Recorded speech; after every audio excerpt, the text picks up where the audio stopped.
morning. Welcome po tayo sa ating business opportunity presentation. Pero bago ang lahat, pakilala mo na ako. Ako si AM, Alan Marvin. Dati po akong dancer sa Magandang Tanghali Bayan bago po ako napunta sa negosyong to. Tapos, kumikita din naman ako doon ng 8,000 per month. Kaya lang, nakita ko yung opportunity, ang laki po na pagbabago ng buhay namin ngayon. So, ipakilala ko sa inyo kung anong kumpanya ito. Ito po ay TFD, The Filipino Dream Company Inc. Ang ibig sabihin nun. Tapos may programa po ito yung iDream. Ano bang behind nitong TFD? Sino bang behind nito? Ang behind nito is si Mr. Frederick Tan. Siya po ang ating chairman at siya po ang nagmamayari ng Pinoy Pau Express Inc. Na kung saan, since 1992, meron na po siya mga yung factory niya doon sa Novaliches, yung pagawaan po ng siopaw, siomai, kikiam, squid balls, fish balls. At nagpapa-franchise din po siya. So marami po siya mga food carts na mga concept, iba't iba po nga ating mga tinatawag na concept. Meron tayong Pinoy Pau, yung siopaw siomai, meron tayong Red Bull, rice toppings, meron tayong Emperor siomai, yung siomai alone. Then meron din tayong tinatawag na pizza, burgeru, meron din tayong waffle, madami pa pong iba.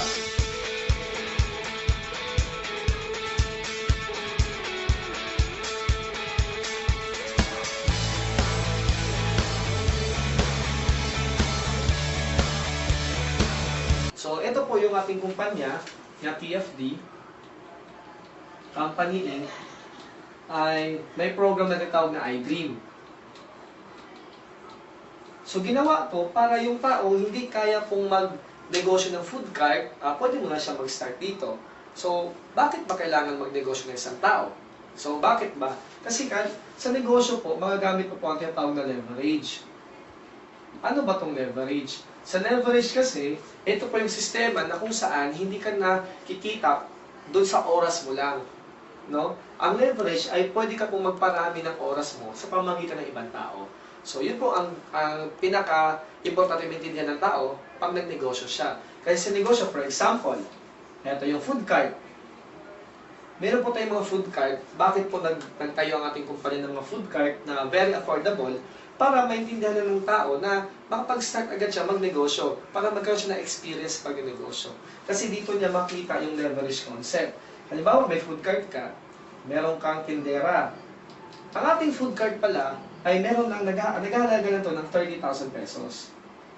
No? 30,000 pesos lang ang ating food cart. Ngayon, kumpleto na yan. Meron ka ng cart itself, meron ka ng equipment, meron kang training ng crew, uniform ng crew, at saka initial inventory. Ito mangyari. Ang leverage ay sabi ko nga, nagpapadami ka ng sarili mo at ng oras mo sa pamamagitan ng ibang tao. Pwede kang kumita kahit wala ka. May food cart ka, ito yung tindera mo. May bumili 300 pesos sa loob ng isang araw na benta neto. Neto, sa loob ng 30 days, pwede kang kumita ng 9,000 sa loob ng isang buwan. Habang meron ka pang trabaho sa labas. Nagtrabaho ka sa labas from 8 to 5, binuksan mo to ng 8 to 5 din. So, may additional 9,000 ka. Kung sweldo mo sa labas 10,000 per month, dito, ito yung trabaho mo. Ikaw yung nag-work para sa 10,000. Pero dito, yung negosyo mo na ang nag-work para sa iyong income. Yun po ang leverage. Napadami mo ang sarili mo para kumita ka sa pamamagitan ng ibang tao. Yun po ang ginagawa lahat ng negosyante. Kaya sila umaasenso kasi pwede mong paramihin ang sarili mo sa pamamagitan ng pagnenegosyo. So, ang tawag po dito, franchising natin, expansion po. Kailangan mapalaki mo, mapalawak mo. Ngayon, habang kumikita ka dito, sabihin natin, after 10 months, no? Meron ka ng 90,000. So, itong 90,000 mo na income, na neto, dahil sa iyong negosyo, so bawi mo na yung 30,000 mo, pwede ka na ulit, bumili pa ulit. Kasi kailangan mag-expand ka para mas madami yung income. Para mag-leverage ka, pwede ka kumuha ulit ng 3. Imagine mo to Meron ka na rin kukuha ng 3 tindera. So, nakatulong ka sa ating mga jobless na mga kababayan, walang trabaho. Nabigyan mo ng trabaho ngayon. So, imagine mo, meron kang trabaho, nakapagbigay ka rin ng trabaho sa ibang tao. Ang kagandahan niyan, kumikita yung ibang tao, no? Meron silang madala sa kanilang pagkainan, at the same time, kikita ka din kahit wala ka na ginagawa. So, for example, ito, 300, 300, 300. O, magkano lahat yan? 900 yan. Isang araw. Eh, yung isa mo pa kanina, idagdag mo dito yung 300. So, total yan, 1,200 ka na per day. Imagine mo 8 hours nagtatrabaho para sa'yo. So, imagine mo yung oras mo na parami mo na. So, yun po ang concept ng leverage. Ito po ang maintindihan ng bawat tao na hindi po habang buhay kaya mo mag-work. Kaya kailangan habang maaga mag-start ka na magnegosyo para yung sarili mo, dahan-dahan mo na mapapadami. O, darating ang panahon, lumaki ang negosyo mo. So, ito, depende rin sa iyong passion, no? Depende sa passion mo. Pero ang kagandahan, nakapag-start ka na sa halagang 30,000. Yan po ang Pinoy Pau. Ang Pinoy Pau Express Inc., nagbibigay po siya ng konsepto ng pagnenegosyo sa murang halaga. So ito po ang ating single card, naghahalagang 30,000. Meron naman tayong 2-in-1, dalawahan naman yon. Halimbawa, mas malaki nito na card na dalawang concept. So nasa 40 plus yun, 40,000 plus yun, nasa 45,000. Yung 3-in-1 naman natin, tatluhan naman yun, nasa 60,000 naman yun. Pero ang kagandahan nga doon, pwedeng tatlong product sa 3-in-1. Pwedeng may burger ka, may siopaw, tapos meron kang siomay, pwede ka rin mayroong waffle, alam mo yun? So, depende sa'yo. So, yun po ang ating konsepto. No? Yun po ang negosyo ng Pinoy Pau Express Inc. na since 1992 ay talagang nag-start yung negosyo na yun. So, mga ilang years na ngayon, 21 years na po sa industry ng pagdating sa food manufacturing. No? Ngayon, maganda dapat, no? Maganda. Pwede pagkakitaan. Kaya lang, paano naman yung walang 30,000? Kaya nag-isip po ang ating may-ari, no, na magtayo ng kumpanya na kung saan, kung hindi kayang maglabas ng 30,000 pesos, pwede siya mag-start dito sa TFD Company Inc. Nag-start to noong 2008 ng June. Tapos nilaunch to noong 2009. Kaya, nasa 4 years na kami ngayon, no, ng TFD Company. Nag-launch ng program na iDream. So, paano yon? Meron kami tinatawag na packages. Ito po ang aming 7.5. Ang tawag ito ay silver package. Pwede kang mag-avail ng silver package na 7.5. Ngayon, ano naman ang benepisyo mo sa 7.5? Ito yung mga benefits. So, ito yung makukuha mo dito. Number 1, magiging standby down payment yung 7.5 mo. Saan? Doon sa mga food cart na gusto mo. Ang ibig ko sabihin, pagka nag-7.5 ka ng silver package, meron ka na agad standby down payment na 7.5 din.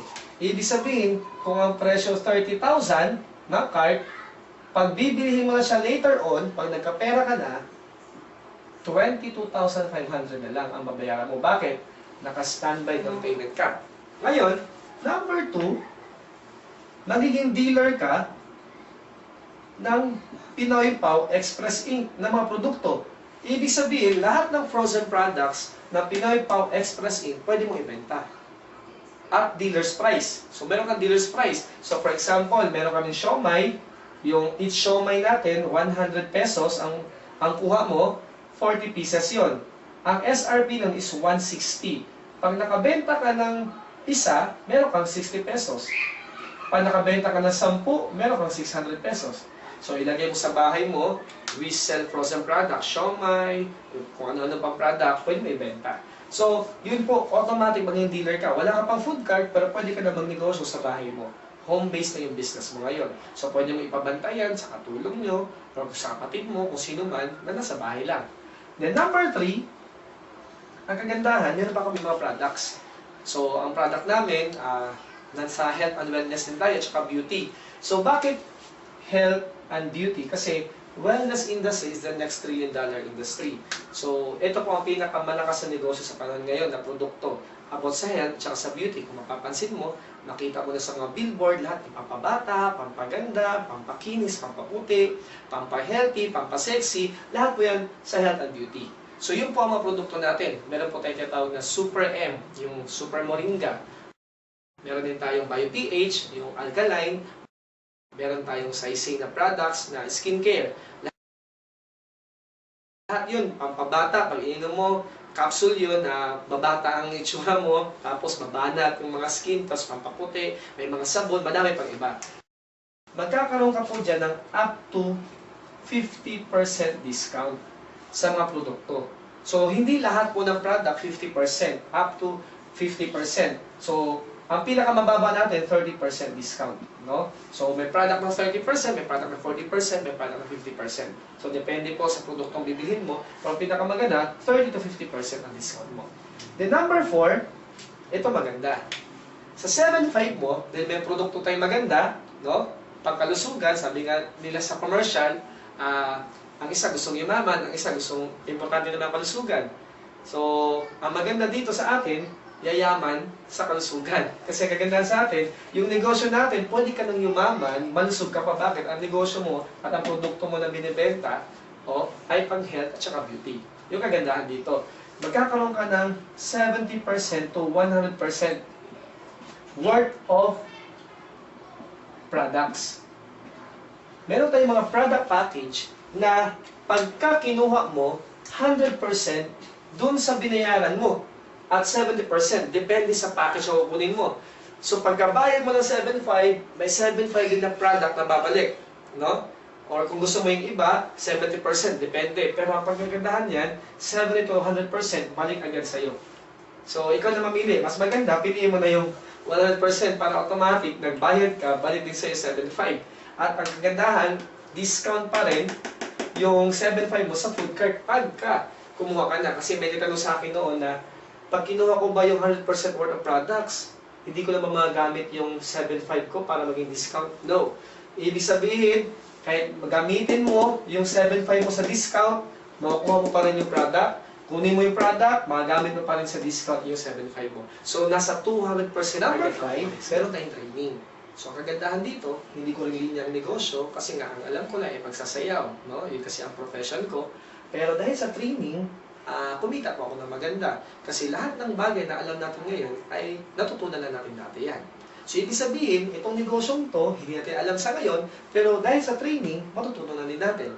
So, pwede natin kitain talaga kung ano ang binibigay sa atin dito. So, ang kagandahan, libre din po yan. So, meron pong free training. The number 6, meron po tayo ditong e-loading. Itong e-loading, hindi po atin to, bayad po sa atin to ng Load Central. Yan. Si Load Central, napakalaking kumpanya na about universal loading. Ibig sabihin, one SIM, no? One cellphone, load to a network. So ito, ang binibenta natin dito ay convenience. Kasi bakit? Hindi ka nalalabas para magpa-load. Sa bahay mo pa lang, pwede mo nang loadan ng sarili mo. Kasi activate ka ni Load Central para maging sub-dealer o retailer. Ngayon, yung cellphone na hawak mo, pwede rin siyang mag-activate ng mga retailers. So, ibig sabihin, convenience, tapos, discount. Bakit discount? Kasi dito, pagka na-activate ka as retailer, bawat load mo ng 100 sa Globe, 89 lang ang mababawas sa load wallet mo. Meron kang natipid na 11 pesos. Ang kagandahan pa dyan, dun sa pamilya nyo, instead na lalabas at magpa-load dun sa suking tindahan, hindi na kayo lalabas. Pwedeng ikaw na ang mag-load sa lahat ng kapamilya mo. E di nakatipid din sila. At ikaw, kumita ka din.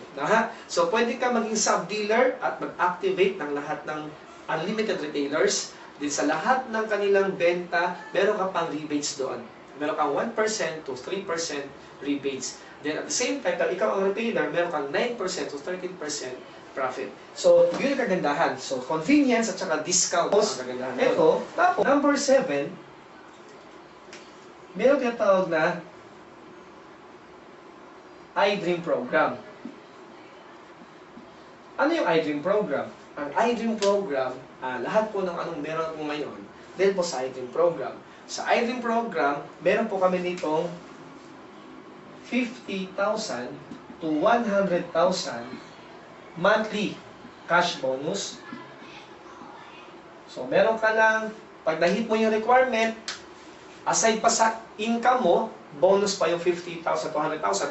Marami po, buwan-buwan ang nakakakuha nito. Tapos, meron din kaming travel. Ito naman ay quarterly. So, quarterly ito.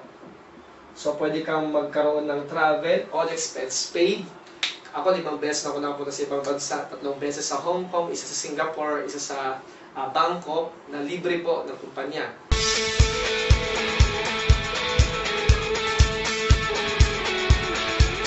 Ang kagandahan, libre yung hotel. Pagdating mo doon, yung airfare, aeroplano, papunta at pabalik. Pagdating sa hotel, libre. No? Accommodation, libre. Tapos ang breakfast, libre. Yung kagandahan. Tapos, meron pang Disneyland, o depende kung ano, kung sa Hong Kong ka, o at saka merong tinatawag na Ocean Park. Alam mo yun, isabihin, 3 days and 2 nights po yun. Libre yun, no? So, ito po yung travel natin. Then, meron din tayong yearly. Yung yearly incentive natin naman, ito naman yung mga house and lot, kotse, kondo. So, ito po ay free. Libre yan. Aside pa dun sa pwede mong kitain sa negosyong ginagawa natin, libre lang po to. So, ang kagandahan nito, sobra, dami po nitong nakinabang na sa program na to. Sa halagang 7.5, no? Pangarap mo, pwede mo makuha. Kaya tinawag siyang iDream.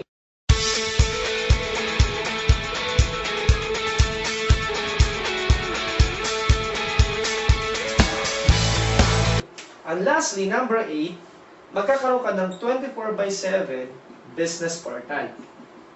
Ito ang business portal mo, kahit nasa ibang bansa ka, may kita mo yung business transaction mo. So, 24/7 yun. Meron kang username, password, para ka lang nag-Facebook, click mo doon, nakikita mo yung organization mo, lahat ng kita mo, weekly, tsaka monthly, nakikita mo doon. So, ipapakita ko sa iyo kasi magkakaroon ka ng account. Ang tanong, paano ka kikita dito? Ayan, papakita ko sa inyo yan, kung paano tayo kikita talaga dito. Kaya lang, pakita ko muna sa inyo, ano yung mga kinikita na namin ngayon. Kita ko lang ha. Ayan. Ito po ay last October 18, no? 2013. Si Joanna Maniego, which is siya po ang fiancé ko at siya po ang nag-invite sa akin, meron siyang 35,960,000. Ay, tama, no? 35,960 pesos. Tapos, ako naman, para ko is Allen Marvin Eder. So, October 18, meron akong 109,875. Pag tinotal po yan, naghahalaga po siya na 145,835. Ngayon po, ang date po niya is October 18. Bago po nag-October 18 is October 11. October 11 naman, si Joanna may 32,000, ako naman may 126,000. So, October 11, meron kaming 158,000. Bago mag-October 11, bawasan mo na 7 days kasi every Friday to, October 4. Si Joanna, merong 37,700. Ako naman ay 139,825. Total of 177,525. Yan po ay October namin na 3 weeks. Imagine mo, 148,000 isang linggo. Sumunod na linggo, bago yung linggo na yan, 158,000 isang linggo. 45 pala to, sorry.